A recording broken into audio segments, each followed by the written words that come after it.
going on, guys? Welcome to another video. I just woke up and I'm about to make me some breakfast. Now, I usually don't eat breakfast, and that is because I do intermittent fasting. But the reaction I get most of the time from people is, what? You miss on the most important meal of the day? How do you plan on making gains? How do you plan on staying healthy if you miss the most important meal of the day? But in today's video, I want to discuss that with you. Is breakfast really the most important meal of the day? And am I missing out on all of the benefits of a great breakfast by doing intermittent fasting? So let's get it started. Alright guys, so let's take a look into where this idea of breakfast is the most important meal of the day actually came from. Now I'm pretty sure someone at some point in your life told you that breakfast is the most important meal of the day. Now the first reason why people may suggest that is because eating a rich carbohydrate breakfast may lead to an increasing energy since you've been sleeping the whole night. After a long night of sleep, you have that energy to start your day and get through the day. But the problem with that statement is that not everybody is equal, and not everybody reacts the same way to carbs, and thus not everybody gets energized by consuming a rich carbohydrate breakfast. For example, some people might feel sleepy after having such a big breakfast, and other people may indeed get energized. So it all comes down to each individual and how that breakfast is going to affect their body. Now, if we're talking about weight loss, a research done in 2008 showed that people who eat a big breakfast tend to lose more weight. And the theory behind this study was basically that people who eat a big breakfast tend to eat less calories also throughout the day. But what this study actually came down to was the amount of calories consumed in a day. So whether you're eating a bunch of calories in the morning or fewer calories in the morning, it all comes down to calorie consumption. Now, other people also believe that by eating breakfast after a long night of sleep, you can actually boost your metabolism and that way lose more weight or burn actually more fat. This is because of the thought that glycogen levels are very low since I've been sleeping the whole night. But in the same way I can say, so by intermittent fasting, so prolonging my fast, I can deplete my body even more and I could burn even more fat, right? See the point I'm trying to make? So the information right there is kind of misleading. Now some people may look at breakfast from a psychological point of view.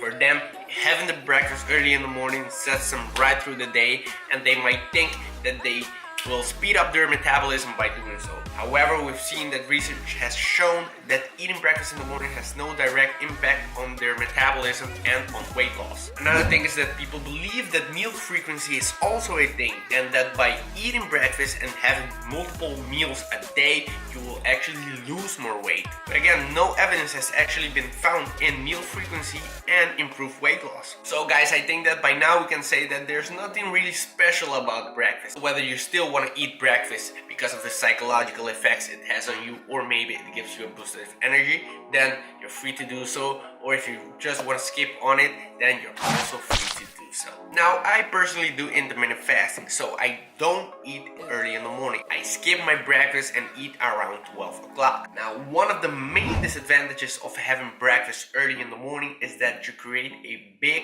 eating window. What I mean by that is the amount of hours during the day that you have in order to consume all of your calories for that day. Now, since I'm dieting right now, I have fewer calories. Right now, I'm about 2,200 calories per day.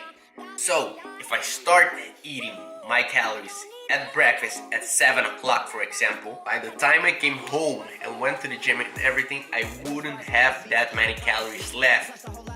Which means that I would go to bed very hungry. And that also means that because of the fact that I had that breakfast early in the morning, I would be hungrier throughout the day, leading to me consuming more calories throughout the day, and thus leaving me with no calories at night. So by doing intermittent fasting, I give myself a shorter eating window, allowing me to spread out the amount of calories that I had throughout the day, and thus leaving me with more room at night to have more calories. Also, by skipping on breakfast, I'm telling my body to feel less hungrier throughout the day. That is not the case when you eat breakfast, because when you eat breakfast, you create that expectation for calories, and thus leading to you feel you're hungrier throughout the day. Now, I absolutely love intermittent fasting. Well, that's because I don't eat vegetables. So if I create a big eating window, then I'm gonna be starving at the end of the day. So doing intermittent fasting, I'm able to still stay full throughout the day, man. So for me, it is really key during dieting. I don't really understand people that do it when they're bulking, because well,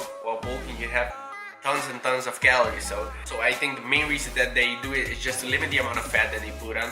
But I don't really care to do what I'm bulking. But when I'm dieting, it is really essential and it is really key for me personally. So what I want you guys to take from this video is actually that eat breakfast if you feel like eating breakfast. Don't eat breakfast if you don't feel like eating breakfast. And as we can see from these studies, there's really no proof that backs up the theory of breakfast is the most important meal of the day. So with that being said, guys, I want to finish off this video right here. If you have any suggestions for future videos, then let me know in the comments down below. And if you enjoyed this video, then don't forget to leave a thumbs up. And I guess I'll see you soon. Later, guys.